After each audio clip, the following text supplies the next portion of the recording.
Ça tourne en boucle comme BFM, t'existes plus comme REM. Tout est en grève comme RER, ça capte partout comme France Inter. Faut pas croire tout ce qu'on dit à la télévision. Merci YouTube pour la liberté d'expression. C'est pas la vérité absolue, c'est de l'info et de l'actu. Si t'as un doute sur le contenu, check les sources ou le nombre de vues. C'est pas la vérité absolue, c'est de l'info et de l'actu. Si t'as un doute sur le contenu, check les sources ou le nombre de vues. Calme-toi Dimitri, la force tranquille, ça tape dans le mille. De midi à minuit, dégomme les mensonges comme des quilles. Depuis qu'il y a des séances publiques, je veux plus au cirque mais à l'hémicycle. Scandale politique et médiatique, pour rien rater il faut que tu cliques. Mec c'est Rémi, le meilleur du pire en ligne de mire. Aucun parti pris, que des avis bien réfléchis. J'suis encore bourré comme un Polac, donc j'pensais voir Laurent Ournac. J'crois que j'suis toujours à côté de la plaque, mais en politique c'est qui est le crack. Ouais j'sais qui est le crack. Juste milieu. J'crois que c'est qui est le crack. Ça lit des kilomètres de presse pour faire un résumé express. Ça charbonne comme un chinois avec la qualité d'un bavarois. On sera en retraite après notre mort, on sera bouffé par l'inflation. Dans le doute je vais voter Voldemort pour les prochaines élections. Passe de la country à la drill sans transition. C'est pas une bonne idée de me confier cette mission. Si t'aimes pas, dégoûte pas les autres. C'est pas moi qui le dis, moi je suis le roi des pauvres. Pour réfléchir j'ai qu'un euro, mais au moins je tomberai pas dans la fraude. Je le prononce Fröhliches Mittel, comme Angela Merkel. Désolé, je fais ce que je peux, je trouve ma répartie chez Lidl. Des enquêtes exceptionnelles, pas de langue de bois et de l'humour. La revue c'est juste mensuel, les vidéos c'est juste tous les jours. Ouais c'est juste tous les jours. Juste milieu. Regarde ça tous les jours. Juste milieu. Désolé pour mon manque de répartie. Je sais même pas ce que je débite. C'est dur la géopolitique. Ou un peu comme ma... République. Ma République, non? C'est dur la République quand même, non? Ouais? Non? Ah non, c'est mou, non? Ouais, les mecs se font chier, on dirait un peu. Ouais, c'est un peu mou. Enfin, ça dépend dans quel pays. Ouais. Bah, j'y connais pas grand chose, moi. Et c'est quoi une démocratie déjà ?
Ça tourne en boucle comme BFM, t'existes plus comme REM. Tout est en grève comme RER, ça capte partout comme France Inter. Faut pas croire tout ce qu'on dit à la télévision. Merci YouTube pour la liberté d'expression. C'est pas la vérité absolue, c'est de l'info et de l'actu. Si t'as un doute sur le contenu, check les sources ou le nombre de vues. C'est pas la vérité absolue, c'est de l'info et de l'actu. Si t'as un doute sur le contenu, check les sources ou le nombre de vues. Calme-toi Dimitri, la force tranquille, ça tape dans le mille. De midi à minuit, dégomme les mensonges comme des quilles. Depuis qu'il y a des séances publiques, je veux plus au cirque mais à l'hémicycle. Scandale politique et médiatique, pour rien rater il faut que tu cliques. Mec c'est Rémi, le meilleur du pire en ligne de mire. aucun parti pris, que des avis bien réfléchis. J'ai encore bourré comme un Polac, donc je pensais voir Laurent Ournac. Je crois que je suis toujours à côté de la plaque, mais en politique c'est qui est le crack. Messieurs, dames, bonjour à tous et bienvenue. Bonjour en retard. Voilà, en retard. J'espère que vous allez bien, les copains. C'est n'importe quoi. On est à l'arrache aujourd'hui, mais j'ai une nouvelle lumière. J'ai un nouveau néon. Ah, je suis pas peu fier. Regarde, je vais le positionner parce que j'ai découvert. C'est la technologie. Donc, ça va être une émission un petit peu curieuse, hein. Je vous préviens tout de suite. Déjà, regardez ce que je peux faire. Il est fixé à un pied. Bon, je peux enlever le pied. C'est Star Wars. Là, vous pouvez prendre la photo. Je suis Luke dans l'épisode 6. Voilà, bon, on va pas passer la journée. Mais j'aime bien. Regarde, tu as l'intensité. Là, c'est éteint. Là, tu remets. Et là, tu peux changer la couleur. Bon, ça vaut, voilà. Hein, vert, bleu, bleu. On peut faire bleu, si vous voulez. Regardez. C'est assez extraordinaire. C'est américain comme système. C'est le néon. C'est le néon. Là, je suis apprenti Jedi. Et regarde, je vais le foutre au fond. Et ça va nous éclairer ça. Regarde. C'est du jamais vu. Hein. Regarde, paf. Voilà. C'est la nouvelle lumière. Ouais. C'est pas dingue à cet endroit-là. C'est même plutôt moyenasse. Hein. On est d'accord, non? Vous aimez bien ou pas? Ça ressemble à de la merde. Ouais, c'est pas fou. Hein.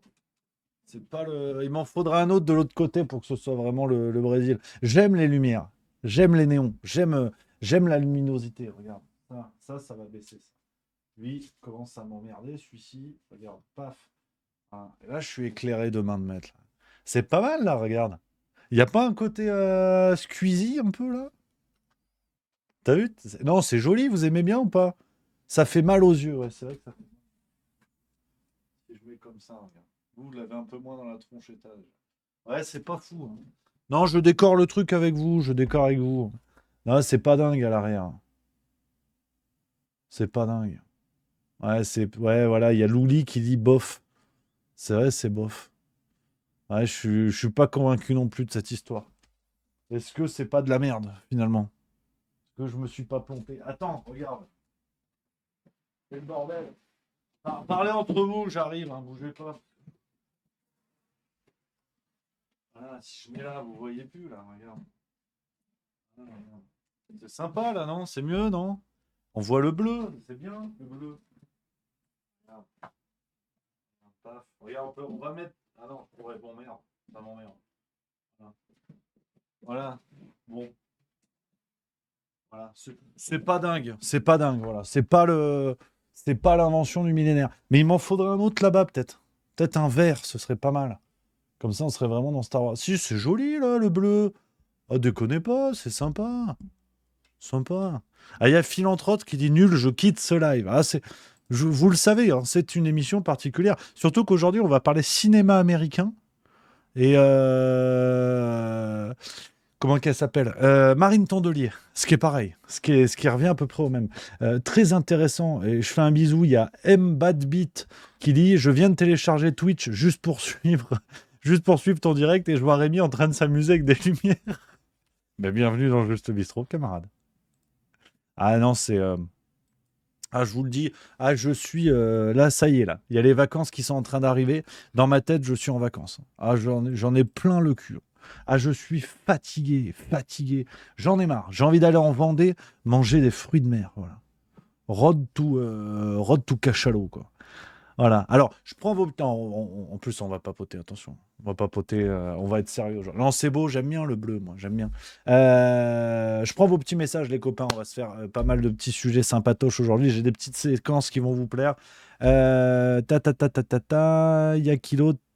Alors, il y a Marcel Zero qui dit tu as enchaîné costaud aussi. Ah, je vous avoue, je tire un peu la langue. Le spectacle. Le banquet juste mensuel, la boîte noire, YouTube, on fait beaucoup de choses, hein, c'est chouette. Là, vivement la pause. Mais c'est bien, ça fait plaisir. Qui qu'a dit? Attends, j'ai vu. Quelqu'un qui m'a parlé de Monte Cristo. Et je l'ai vu, Monte Cristo. Je l'ai vu au cinéma dimanche, 3 heures. C'était très très long, très long. Mais alors. on parle un peu cinoche. Je vais être un peu. Vous allez dire que je suis tout le temps grognon. Et je le pense aussi de moi-même. Je suis allé le voir. Je trouve que c'était bien. C'est- les décors sont jolis, les acteurs sont très beaux, notamment les actrices, très jolies. Il y a même un côté pub Chanel par moment qui est un petit peu pénible.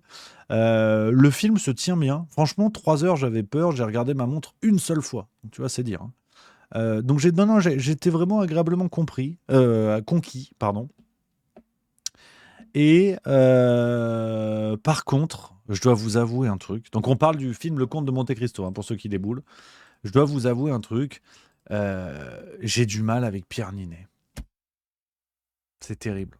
Il me fait marrer, je l'aime bien, mais je trouve que il y a un côté Timothée Chalamet, tu vois. Acteur un petit peu passe-partout, mais qui a pas de gueule, qui a pas de visage, il n'y a pas un truc, tu vois. Et je sais pas. C'est terrible. Ça fait vraiment analyse de cinéma de comptoir, hein. Et c'est le cas d'ailleurs. Donc je l'assume pleinement. On partage, c'est le juste bistrot. Je vous partage mon ressenti qui est pas très développé en soi, hein. Mais j'accroche pas, quoi. J'accroche pas, il a pas la gueule, ça fait miner tout gentil. Alors, tu peux le foutre un peu de partout, hein, Chalamet, il fait Willy Wonka, il fait le méchant dans Dune, enfin, il fait le héros dans Dune, tu vois. Bon, j'aime pas, il y a une forme de neutralité, il y a un truc que j'aime pas, un truc que j'aime pas. Le Comte de Monte-Cristo, je me suis dit à quel moment McFly et Carlito allaient débouler. Parce que c'est Pierre Ninet, il me fait crever de rire quand il fait ces trucs-là. Dans le flambeau, la flamme, il est génial et tout. Mais je sais pas, dans le côté méchant. Alors, ma milieu m'a dit qu'il fallait voir Sauver ou Périr. Pareil qu'il était super, j'ai pas vu. J'ai pas vu, donc j'aimerais le voir. Mais je sais, j'y arrive pas. C'est terrible, hein. Mais je suis moi-même déçu, hein. Je n'y arrive pas. J'accroche pas. Puis le film, du coup, alors, là encore, je vous divulgage pas grand-chose pour ceux qui l'ont pas vu encore, mais euh, je sais pas, c'est très bizarre. Le montage est très bizarre parce que euh, le comte de Monte-Cristo, à un moment donné, met un masque. Il met un masque pour revenir et tuer ceux qui n'ont pas été sympatoches avec lui. Sauf que tu as vraiment cette impression de on a Pierre Ninet, on va surtout pas lui gâcher le visage parce que ça coûte cher, donc on va mettre du full Pierre Ninet tout le film. Et du coup, tu te retrouves avec le comte de Monte-Cristo, tu as des plans où tu le vois en train de préparer ses coups, où il a un masque en dur, un masque vraiment costaud. T'es au 19e siècle, donc c'est pas le masque de Joe Biden, complotiste. Et tu vois un masque en dur qui est posé sur la table, un truc bon qui est quand même chaud, tu vois. Et après, tu vois Edmond Dantesque, alors qui est déguisé en plein de gens, et tu as les expressions du visage de Pierre Ninet, tu vois. Donc c'est la gueule de Pierre Ninet, il n'y a absolument rien qui change. Il y a une prothèse de nez plus ou moins qui change, mais c'est tout. Et je trouvais ça très bizarre dans le montage. T'as l'impression qu'il y a ce côté, on a un acteur vedette qui a une belle gueule, on va le garder, et ça casse un petit peu l'histoire du coup. Qui se tient plus ou moins bien, mais par contre les 3 heures sont vraiment pas nécessaires. Honnêtement, on n'en peut plus des films de 2 heures et demie. Alors 3 heures, on n'en peut plus. Je trouve que ouais, tu peux raccourcir un petit peu. Tu peux raccourcir un petit peu. Mais bon, après tu passes un bon moment. J'ai pas détesté, hein, loin de là, hein, loin de là, hein. Bayard 92 qui dit c'est le côté tuteur à muguet peut-être. Peut-être. Igerne 14, c'est vrai qu'il est lisse, mais il reprend le rôle après Depardieu, c'est pas la même présence. Donc, effectivement, effectivement. Mais je trouve que c'est précisément ouais, ce qui me pose problème. Ce qui me pose problème, mais bon. Il y a Googzy qui dit je suis allé voir Long Legs hier, bien particulier ce film, pas très fou. Long Legs, j'en ai même pas entendu parler, c'est quoi? Long Legs, c'est quoi? Oh là, c'est film d'horreur, ça. Oh là, moi, j'aime pas ça, moi. Oh là là. Film d'horreur psychologique. Alors là, c'est pas moi, hein. Moi, je suis une trompette, hein. J'ai peur, hein. Moi, j'ai peur au cinéma, hein. Donc, ah non, ça, j'aime pas ça.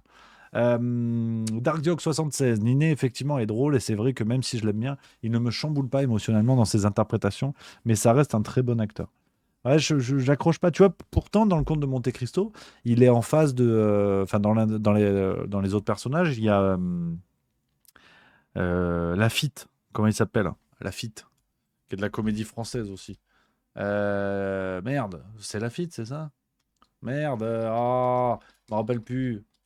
Laurent Lafitte, voilà, Laurent Lafitte. Et je trouve que tu vois, Laurent Lafitte peut avoir ce côté très drôle dans des comédies et tout, mais t'as l'ampleur du personnage. Il y a un truc, il incarne un truc. Laurent Lafitte dans des films graves, j'aime bien, tu vois, ça passe. Il a aussi une gueule, il a un peu à la Jean Dujardin d'ailleurs, avec cette capacité à bouger tout son visage et tout.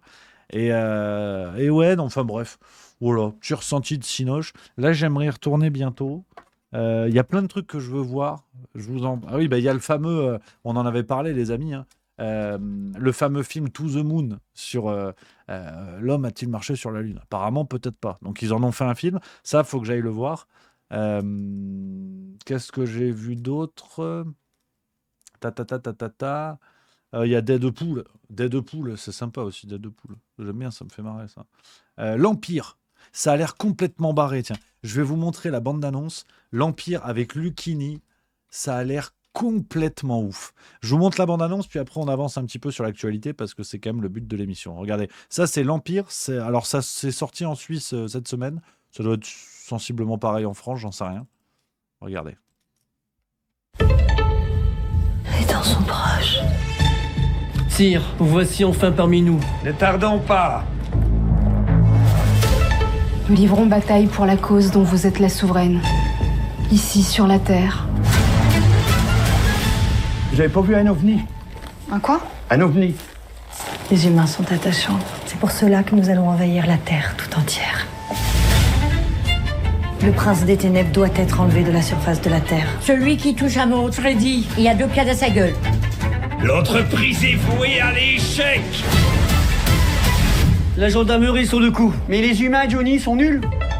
Faites attention à ce que vous dites. Vous vous adressez quand même à la gendarmerie nationale. So what?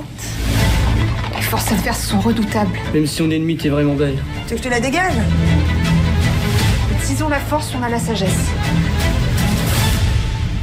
T'as pas peur du démon, toi? J'ai surtout pas peur des hommes. C'est quoi ça? C'est une belle bande de losers. C'est peu de le dire. Il faut s'en prendre plein la gueule. À la bataille. Les 4 Viennes, mon empire. Voilà, ça a l'air complètement barré et ça a l'air génial. J'ai trop hâte de le voir parce que ça a l'air vraiment zinzin. Bon, ça, c'est pour l'Empire. Voilà, voilà les copains. Merci à Seika pour le sub 13e mois. Merci beaucoup, ça fait plaisir. Merci également à Serendipity BX 10e mois. Merci beaucoup. Et que je n'oublie personne. Je crois qu'on est bon. Je crois qu'on est bon, merci. Et Niche of Nunglos qui vient de sub 7e mois. Merci beaucoup, camarades. Voilà. Voilà les amis pour ce petit côté Cinoche. Voilà, petit côté Cinoche.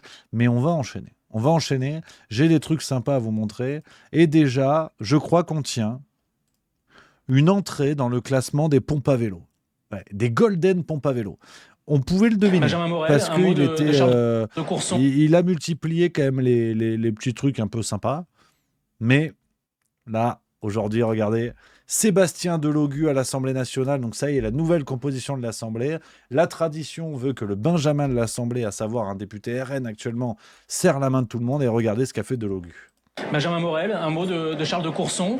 Il peut être le candidat qui rassemble finalement au 3e tour ou celui qui va se retirer pour... Voilà, ça joue le caïd dans la banlieue. On a eu également cette pompe à vélo de Louis Boyard, pareil, hein, qui a pas serrer la main, parce que ils font des revendications, hein, regardez. Voilà, hein, toujours pareil. Voilà, donc c'est le courage. En fait, attends, merde, vous l'avez pas vu, pardon, on l'a remet. Voilà.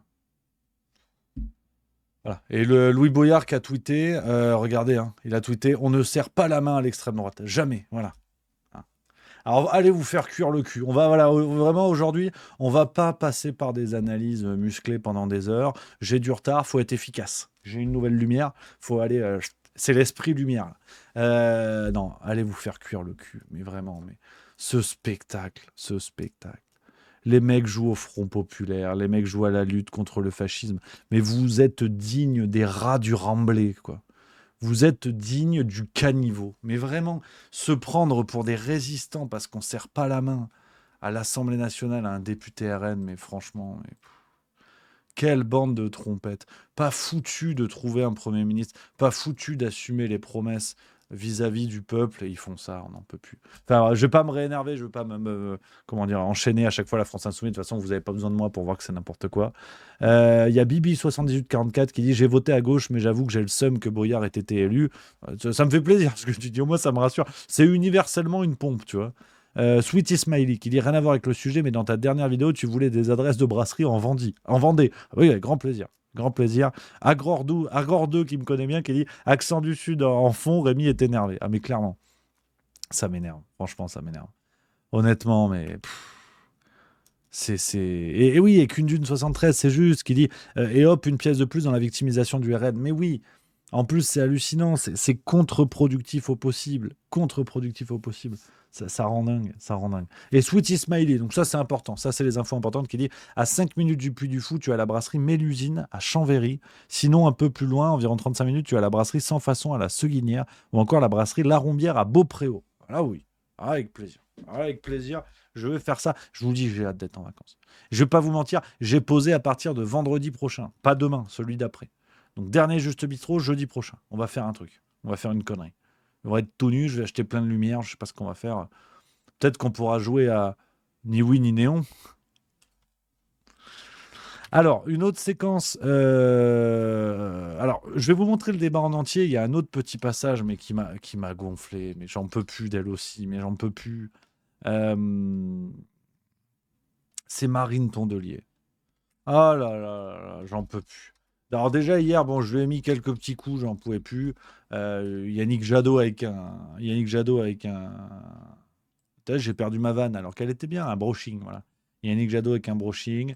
Marine Tondelier. Mais on a aussi Manon Aubry. Alors ça, je me le suis déjà noté pour la semaine prochaine, les amis, pour le prochain épisode de La Farce Tranquille.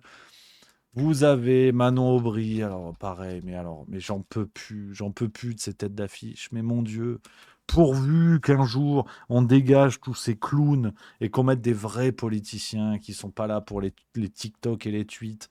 Regardez Manon Aubry, ce qu'elle a tweeté, regardez. Elle a écrit « En plein scandale éthique, le Parlement européen approuve la réélection de von der Leyen. 5 ans de plus de malheur social, d'austérité et de libre-échange. Mon groupe a voté contre à l'unanimité. Nous mènerons l'opposition à son projet mortifère pour les peuples et la planète. » Donc on est d'accord. Quand tu parles de quelqu'un qui a un projet mortifère pour les peuples et la planète, t'as envie de lui péter la gueule, tu vois. Bon, ben regarde Manon Aubry qui croise von der Leyen après son élection. Voilà. Ça fait des gros bisous, ça fait des câlins, ça se serre la pince. Donc Manon Aubry, allez vous faire cuire le cul. Voilà, pareil. Là, on fait vraiment... Là, c'est un prix de gros. C'est un prix de moi, en fait. C'est un prix de moi-même. On n'en peut plus. Mais vraiment, mais des clowns. Mais vraiment... ça m'énerve. Mais je suis énervé. Pourquoi ? Je réponds. Parce que j'ai faim, déjà. J'ai faim. J'ai faim. En fait, c'est tout. En fait, j'ai faim. Voilà. Donc, ça m'énerve. C'est de la mauvaise foi, c'est de la tromperie. Mais je vous en supplie, gens de gauche, chiez à la gueule de ces gens-là, dégagez-les pour mettre des vrais politiciens. Vous en avez plein. Plein. Pour le coup, là, la proposition, pour prendre la tête de l'Assemblée nationale, la proposition du nouveau Front populaire, avec André Chassaigne, voilà, du vrai politicien. Voilà, des gens qui déboulent, qui ne sont pas là pour les tweets. Bon, de toute façon, il s'en fout, il est né au XVIIIe siècle. Ils ne sont pas là pour casser les couilles. Ce sont des gens avec des convictions, avec des valeurs. Mais voilà, regarde, mon néon, il s'éteint parce qu'on en a plein le cul. Voilà, je vais devoir le charger. Voilà. Et voilà, il s'en branle le néon. Putain. Voilà. Allez, voilà, regarde. Même le néon, il en a plus rien à foutre. Il est au bout du rouleau. Le néon. Ça m'énerve, franchement, ça m'énerve. On veut une nouvelle génération de politiciens. On n'en peut plus de ces clowns. Mais vraiment des clowns. Mais franchement, voilà. Vous vous rendez compte de la gravité quand même, de la gravité de dire c'est un projet mortifère. Elle reproche à von der Leyen un projet mortifère pour les peuples et la planète. Et elle va lui faire des gros bisous. Allez vous faire... voilà. Allez vous faire cuire le cul. Restons polis parce que ça m'énerve. Franchement, ça m'énerve. Ça me rend dingue, ça me rend dingue. Et je vais encore croiser des gens qui vont me dire, tu comprends, un France insoumise, c'est les seuls à défendre le peuple, avoir un vrai projet social. Le projet social, c'est de la foutre au fond du fiac. Voilà. Je vais le dire. Aujourd'hui, on distribue les coups, j'en ai marre. Voilà. Je suis énervé, j'en ai marre d'être toujours timoré et tout ça. Ces gens-là sont des escrocs, sont les dignes représentants des élites qui, à chaque fois, euh, vont trahir les intérêts du peuple quand ça va chauffer. C'est toujours pareil. Je prends mon Nyang Daouda. Mon Nyang Daouda, c'est mon meilleur sparring partner. Il arrive à taper juste quand il faut.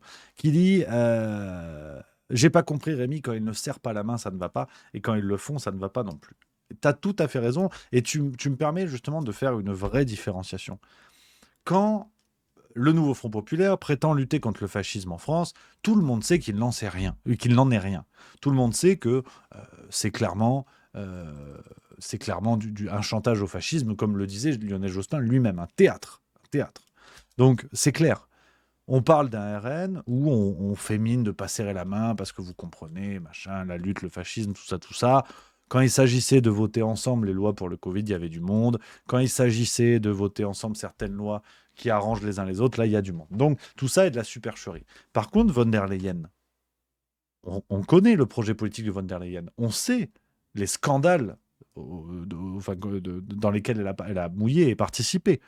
Donc, ne pas serrer à von der Leyen, si vous voulez, s'il y a un projet fasciste aujourd'hui qui a montré son vrai visage, c'est quand même plus celui de von der Leyen que celui du RN. Je ne dis pas que le RN au pouvoir ne va pas faire des dingueries. Je n'en sais rien. C'est une supposition. Par contre, von der Leyen, on le sait, c'est fait. Avec le Covid, avec l'usurpation complète de son rôle au sein de l'Union européenne, le fait qu'elle soit autoproclamée chef des armées, qu'elle prenne des décisions qui engageraient l'Europe dans une guerre, l'Union européenne dans une guerre. Elle est poursuivie aujourd'hui. Donc, ne pas serrer la main à cette dame, pour moi, ça a du sens. S'il y a un fascisme à combattre, c'est d'abord celui-là, parce qu'il est factuel. Et il a démontré son vrai visage à bien des moments. Donc, c'est là où je trouve qu'il y a une forme de supercherie. C'est la fameuse phrase, fort avec les faibles, faible avec les forts. C'est exactement ça. C'est exactement ça. Ne pas serrer la main au Benjamin de l'Assemblée. Genre, le mec, il est inconnu au bataillon. Il est député RN. Pas de bol, il est député RN. Alors lui, on va lui dire, t'as eu Delogu, il fait le malin. Le gars, il fait 2 mètres, qu'est-ce qu'il y a, tu vois. L'autre, il est galbé comme une tringle à rideau. Delogu, il arrive, qu'est-ce qu'il y a, tu vois. Par contre, von der Leyen, caca culotte devant von der Leyen. Donc ça, c'est l'une des définitions de la lâcheté. Donc ça m'énerve. Je prends le message, j'ai vu un message intéressant. Philanthrope qui dit, je vois ça, tu fais ton coming out à droite. Voilà. Absolument. Ah, franchement, honnêtement, si être de gauche, c'est... je dis ça calmement, ma philanthrope. Je veux surtout pas déclencher les conflits parce que je vis ce que je vous dis, je m'emballe et tout. Si être de gauche, c'est promettre des choses aux gens qui ont du mal à joindre les deux bouts, promettre l'augmentation du SMIC à 1600, en sachant très bien que ça va pas le faire, et en sachant très bien que l'union de gauche qui est vantée aux gens, aux ouvriers, aux gens qui votent à gauche, que l'union qui est vantée, vous faites croire en cette union alors que vous savez très bien qu'elle n'existe pas. Si c'est ça être de gauche, je préfère être de droite. Mais largement. Mais alors largement. Je préfère même être d'extrême droite. Et vous pouvez l'enregistrer la vidéo parce que aujourd'hui le vote ouvrier, il va où ? Regardez le découpage. Malheureusement, le vote ouvrier, il va à l'extrême droite. Donc quand je vous dis ça, je ne valide pas tout le programme de l'extrême droite, bien évidemment. Mais au moins, le vote extrême droite a un message pour les ouvriers, a un message pour ce peuple-là, ce peuple de gauche qui a été abandonné par la gauche elle-même. Alors le problème de l'extrême droite, c'est que eux, ils expliquent tout avec l'immigration. C'est là où ce sont des cloches, c'est que vous pouvez leur dire tout ce que vous voulez, réchauffement climatique, les Arabes. Donc c'est sûr que le problème du RN, c'est que, ils posent les vraies questions et apportent les mauvaises réponses. Ça, c'est malheureux, mais c'est comme ça. Mais il faut arrêter de chialer. Il faut arrêter de chialer en disant « Ah oui, mais vous comprenez, c'est la faute de l'extrême droite, le populisme et tout. » Non. La gauche a jeté le peuple ouvrier, a jeté ces classes-là dans les bras de l'extrême droite. C'est d'abord la faute de la gauche. La fameuse lettre Terra Nova 2012 et compagnie, d'oublier le vote ouvrier pour aller chercher un vote plus communautaire et compagnie. Donc, si être de gauche, c'est être fait de l'étoffe dont est faite la lâcheté des Tondelier, Boyard et compagnie, mais je suis de droite quand vous voulez, les gars, quand vous voulez. Parce qu'aujourd'hui, qui défend le vote ouvrier ? Il va où, ce vote ouvrier ? Qui faussement, avec pour moi une fausse réponse qui est celle de l'immigration, mais qui prétend vouloir défendre les ouvriers. C'est pas la gauche, c'est plus la gauche.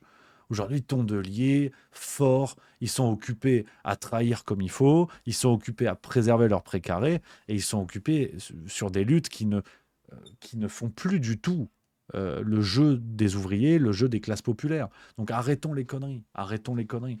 Donc si c'est ça, faire un coming out à droite, mais évidemment, bien sûr. C'est pour ça, je veux dire, cher Phil, entre autres, je sais qu'on s'était pris le bec de temps en temps sur ça, mais le problème, c'est que la gauche ne pourra pas s'en sortir éternellement en estimant que tous les problèmes viennent des autres. C'est-à-dire qu'au bout d'un moment, il faut aussi faire une introspection et se dire qu'est-ce qui a foiré à gauche. Il y a encore des vrais leaders.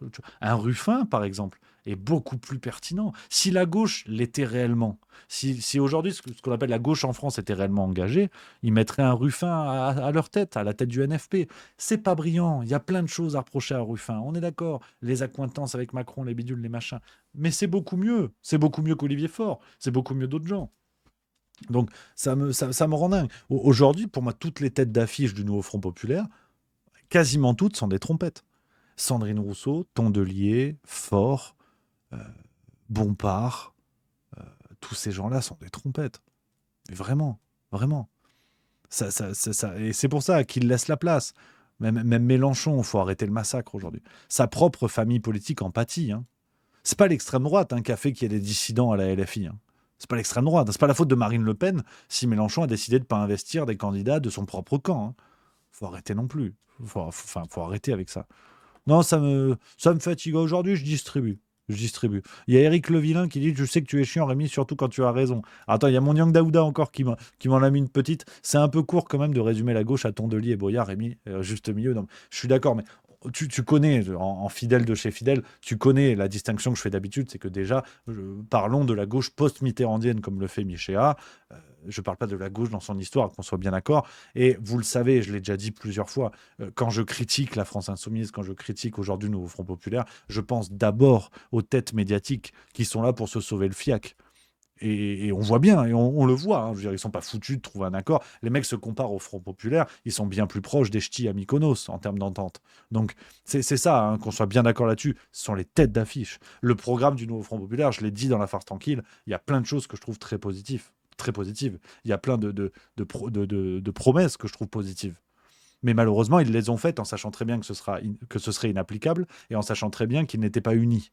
Donc c'était un programme de façade.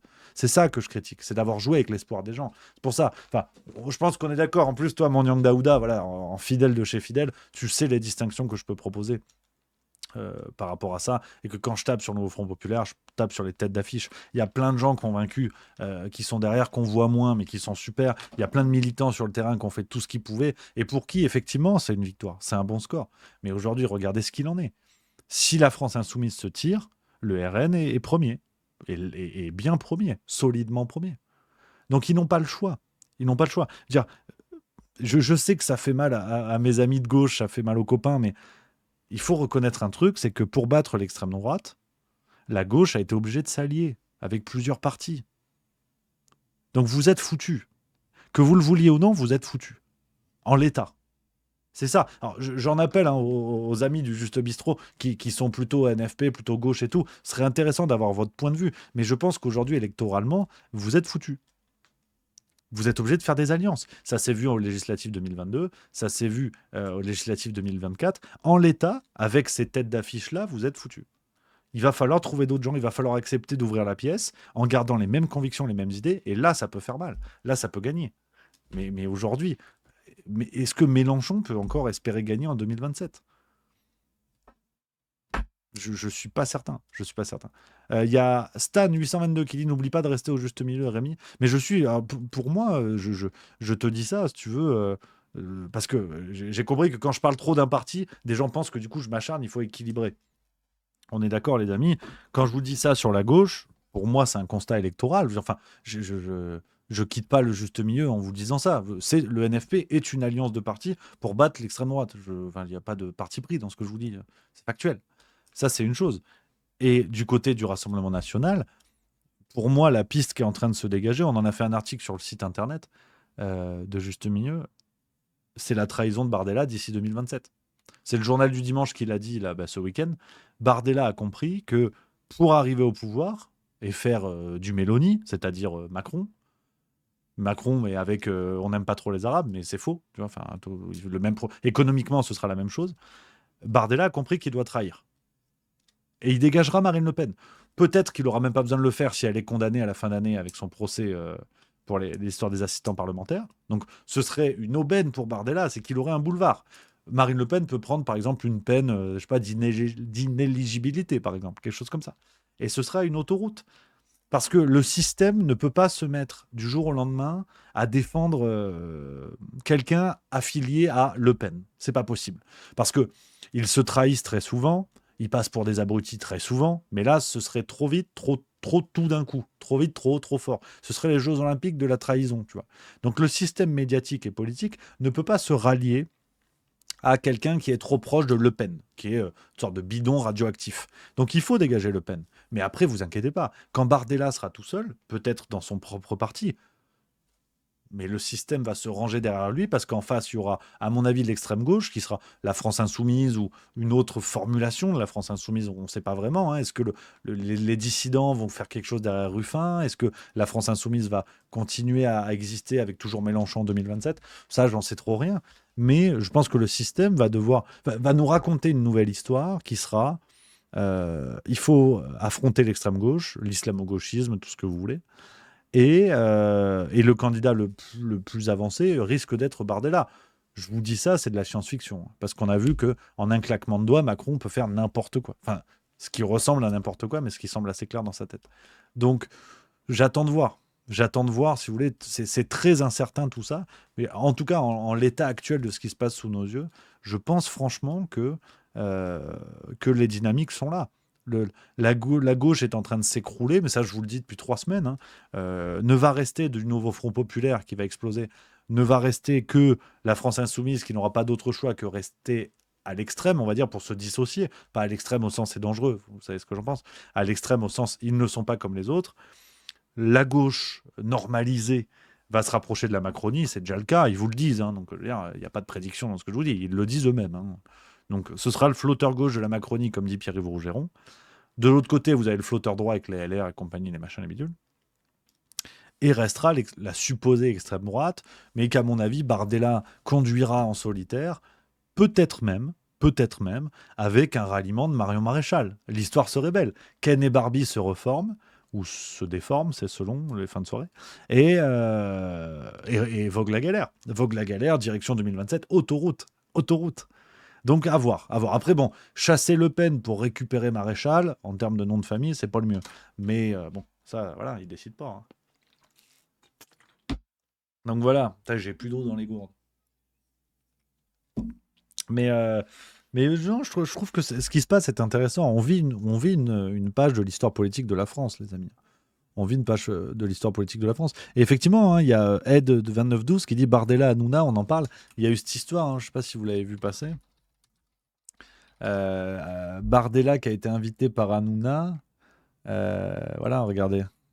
Bardella invité chez Hanouna à Saint-Tropez, la photo qu'ils veulent cacher. Depuis 5 jours, Mimi Marchand, la papesse de la presse People, s'active pour bloquer la publication de photos sur lesquelles on voit le président du RN et l'animateur dîner dans la maison de vacances de celui-ci.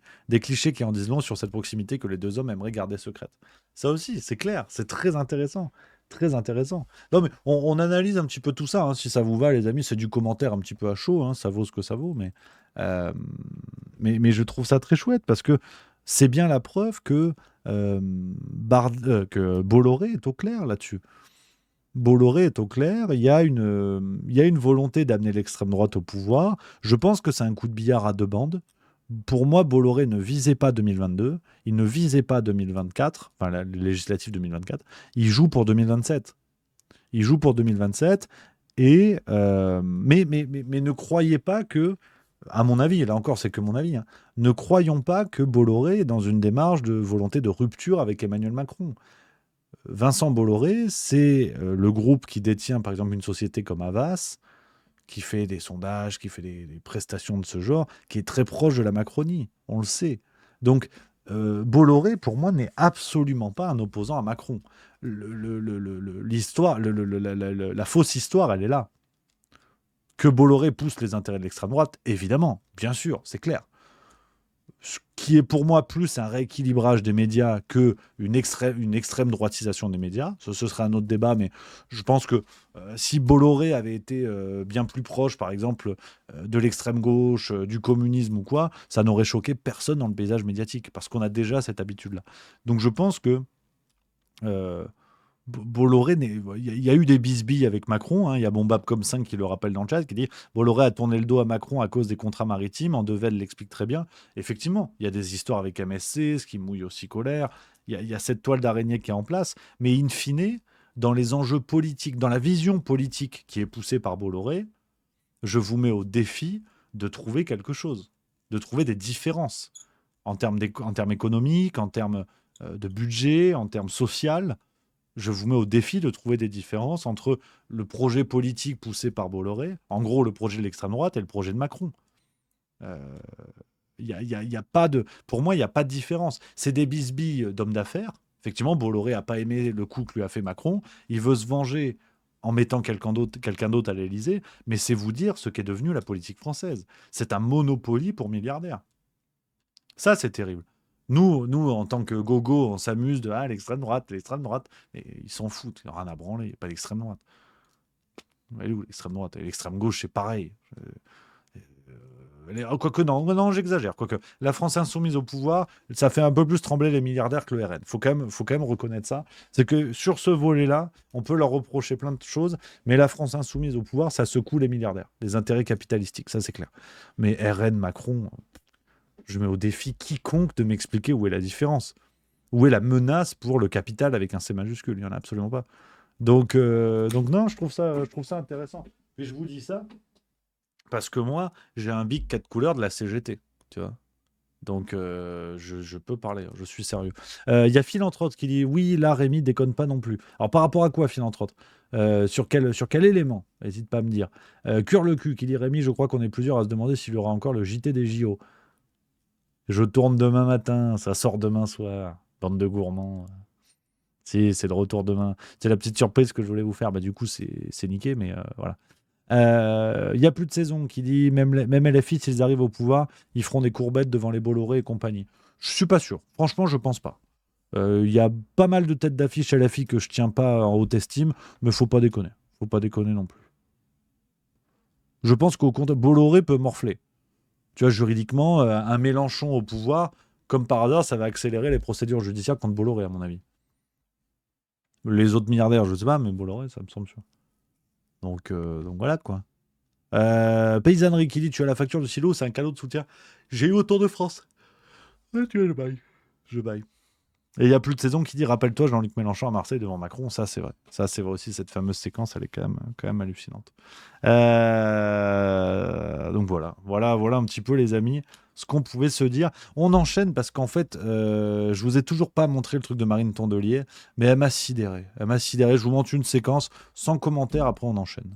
L'écologie, ça a commencé avec René Dumont, un type sympathique. Et maintenant, vous êtes des Khmers verts. Ok, ça c'est diffamatoire, monsieur. Vous pouvez aller avoir une petite amende pour ça, parce qu'on compare pas les gens. Je retire ce propos. Merci. Mais on y arrive. ça n'a rien à voir avec votre veste. Mais vous avez un côté dirigiste, un côté intrusif dans la société française. Et vous avez un coupé, on peut pas vous répondre. Qui dépasse les prérogatives d'un élu normal. Cette image quand même que vous avez. Voilà.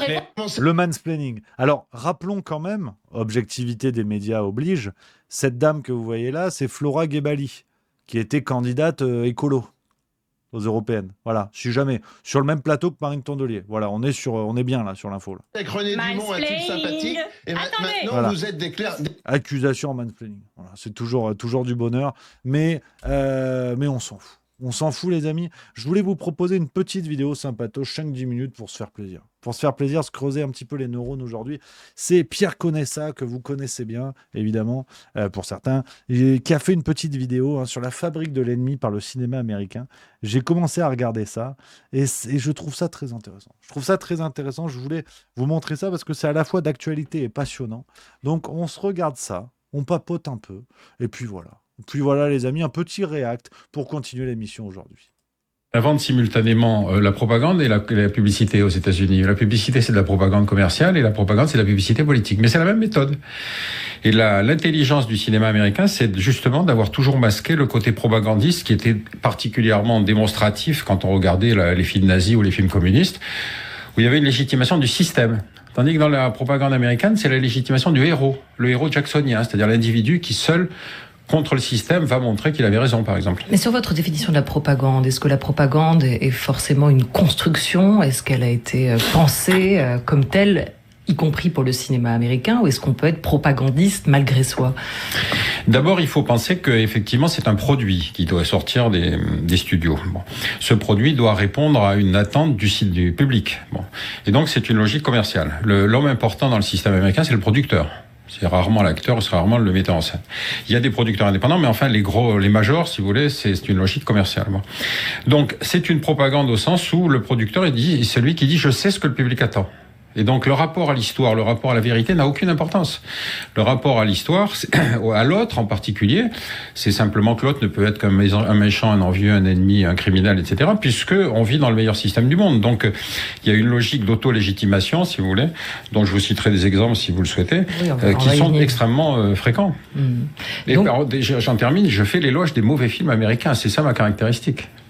Des mauvais films américains, mais aussi des stéréotypes, donc, qui peuvent s'en dégager aujourd'hui. Et quelle vision du monde, ou quel monde ils ont pu à un moment ou un autre construire. J'en reviens à cette idée de conscience. Vous nous dites aujourd'hui, ces films conçus, portés par des producteurs, ils ont été conçus pour des millions d'Américains, mais c'est en fait quand même une opinion mondiale que ces images ont forgé depuis au moins un demi-siècle.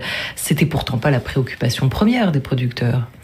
Non, c'est vrai que ça n'était pas la préoccupation première. La première est certainement de faire ce processus de bizutage de cette société multicouche comme un oignon, si vous voulez, qu'est la société américaine. C'est-à-dire que les nouveaux arrivants, donc ceux qui à un moment ou à un autre sont considérés comme des autres, vont passer par ces phases de bizutage cinématographique où ils sont le serviteur, l'esclave, le méchant, etc. Et puis progressivement, ils vont commencer à produire leur propre cinéma. Donc le système, si vous voulez, va les intégrer. Je cite des exemples faits par des Américains, soit des arabo-musulmans américains, soit des sino-américains qui analysent avec le point de vue de leur double culture la façon dont on les a regardés. Je les cite dans le bouquin, et c'est extrêmement intéressant parce que eux aussi ont travaillé sur la masse des films, c'est-à-dire quels sont les stéréotypes qu'on nous a appliqués. Et donc, mon regard est évidemment celui d'un géopoliticien, mais étranger. Mais le Frenchie a eu droit aussi à son bizutage. À ces mauvaises années. Vous dites aussi, Pierre Conessa, que l'imaginaire américain a besoin de se nourrir d'ennemis. Alors pourquoi ? En quoi ces adversaires, fictifs ou réels, sont aussi un gage d'unité pour le pays ? Vous savez, Carl Schmitt, le philosophe allemand, lui, considérait que c'était la fonction première du politique de définir l'ennemi. Et c'est vrai que c'est une analyse qui a beaucoup marqué la réflexion sociologique. Simplement, ce que Carl Schmitt n'a jamais déterminé, c'est comment se fait ce processus de désignation de l'ennemi. C'est-à-dire pourquoi aujourd'hui on va considérer que Poutine est une menace plus importante que l'Arabie Saoudite. Vous voyez, c'est quand même une question qui est tout à fait légitime aujourd'hui dans la société française. Mais donc, moi, ce qui m'a intéressé dans ma vie professionnelle, avec le livre sur la fabrication de l'ennemi, qui est un livre antérieur, c'est comment se fait cinéma. Comment se fait ce choix. L'originalité de la société américaine, c'est que c'est une société très fière d'elle-même. Vous avez vu le nombre de drapeaux qui y a un peu partout, le barbecue, la voiture, le toit de la maison, etc. Et je me disais, mais comment peut-on être si fier d'une identité nationale qui a quand même été esclavagiste, ségrégationniste jusqu'aux années 60, raciste encore aujourd'hui, génocidaire à l'égard des Indiens et quand même impérialiste quoi qu'il advienne. Donc je vais dans une librairie, je dis, je voudrais voir vos livres d'histoire. Et le libraire me dit, mais il n'y a pas de livre d'histoire, il n'y a pas de ministère de l'Éducation nationale. Chaque État est responsable de son propre enseignement. Ça veut dire que éventuellement même la guerre de sécession racontée en Caroline du Nord, en Californie, c'est pas tout à fait la même guerre. Et je me suis rendu compte qu'en fait, c'est le cinéma qui fait le récit national américain. Et d'où la réponse à votre question, c'est d'ailleurs ce récit national, il a fait comme nous, on l'a fait avec Michelet. Le pays est une espèce d'image d'une réalisation divine sur Terre. Et donc l'autre, encore une fois, ne peut être qu'un envieux, un ennemi, une menace, un porteur de vice. Donc là, on va au-delà du soft power. C'est pour ça que vous dites Hollywood, arme de propagande massive. C'est-à-dire que très rapidement, si vous voulez, ce cinéma, par sa puissance, sa créativité, l'intelligence de ses producteurs, de ses scénaristes, va très vite s'internationaliser. Effectivement, dès les années 20, 30, commencent à arriver en France des films américains. Le véritable déblocage se fait au moment des accords Bloom-Burns qui vont se signer en 46, c'est-à-dire quand la France détruite va demander un prêt aux États-Unis, et que les producteurs américains vont exiger l'ouverture du marché national français, avec des quotas, etc. Mais ça veut dire que c'était déjà pensé aux États-Unis comme quelque chose qui était une image extrêmement importante de la vision que les autres auraient des Américains. Et je donne dans le livre un sondage qui est extrêmement intéressant, qui s'est fait en 4 étapes, s'est fait juste après 45, puis jusqu'à aujourd'hui 2015, c'est-à-dire toujours la même question, avec l'évolution de l'opinion sur la même question. La question étant, selon vous, quel est le pays qui a le plus collaboré à la défaite de l'Allemagne ? Alors à l'époque, c'était la Russie à 60%. Aujourd'hui, c'est les États-Unis à 60%. Or, c'est le même phénomène historique. Ça veut bien dire qu'il y a eu un soft power, si vous voulez, qui, au bout du compte, a réussi à transformer l'opinion française pour faire que le héros est américain. Les Américains perdent, sur les 2 théâtres de conflit de la Seconde Guerre mondiale, autant d'hommes que les Russes à Stalingrad. Donc ça n'est pas du tout la même guerre. Mais pourtant, dans notre imaginaire collectif, cette guerre, on l'a vu tellement de fois à travers le cinéma, donc le héros ne peut être qu'américain. Juste avant les... Voilà les amis, je voulais vous montrer cet extrait parce que je le trouve extrêmement éclairant avec ce qui se passe. Et pour finir, vous l'avez peut-être vu sur les réseaux sociaux, alors, ce qui est de la blague, mais c'est tellement en lien avec ce que vous venez de voir et avec l'époque actuelle. Là, pour une fois, ma transition est gérée de main de maître, vous allez voir, c'est dingue. Une petite parodie de film français qui est sortie sur les réseaux. C'est extraordinaire, mais vraiment, c'est à crever derrière. Je sais pas comment s'appelle l'humoriste qui fait ça, mais je trouve ça brillant. Richard, t'es le meilleur prof d'échecs du 16e. Mais depuis qu'Hélène t'a quitté, je te reconnais plus. Tu passes tes journées au parc à jouer aux échecs tout seul. Oh! Excusez-moi, monsieur. Et votre cavalier? Mettez-le en F4. Cavalier F4. Cavalier F4. Attends, gamin! T'es un prodige, Kamel. J'ai jamais vu ça. Fais gaffe, Richard. Les jeunes de banlieue, ils sont pas comme nous. Je l'aime bien, moi, ce gamin. Je pense qu'il a quelque chose. Au fait, je t'ai inscrit en compétition. Quoi? Une compétition?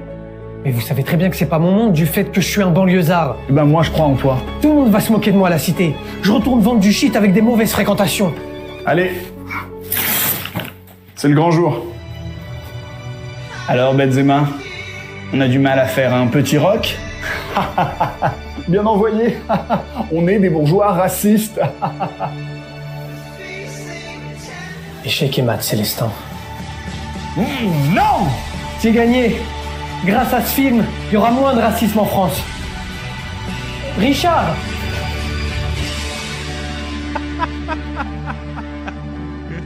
Et Richard, merci. C'est moi qui te dis merci. En plus, c'est vous qui avez inventé les échecs. Les Arabes, je veux dire. J'ai des problèmes d'alcool. Je trouve ça génial, mais vraiment, c'est tellement ça. C'est brillant. Je ne sais pas si quelqu'un a le nom du créateur qui a fait ça, mais je le trouve génial, vraiment.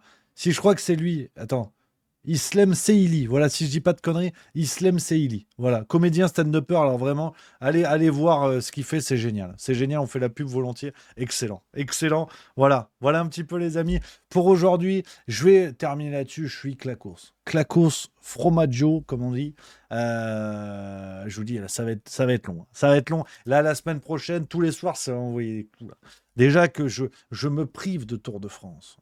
Je boycotte le Tour de France. On en parlera peut-être demain. Voilà les amis. Enfin, je boycotte, non, je regarde pas, c'est tout.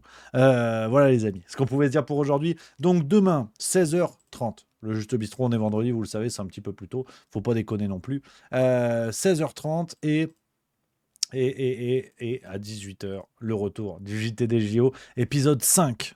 Là, ça va chier les bulles carrées. Voilà les amis. Voilà. Pas plus. Je vous dis à demain. Passez une excellente soirée. On se retrouve en forme. Vive la rigolade et vive la France. À demain les copains.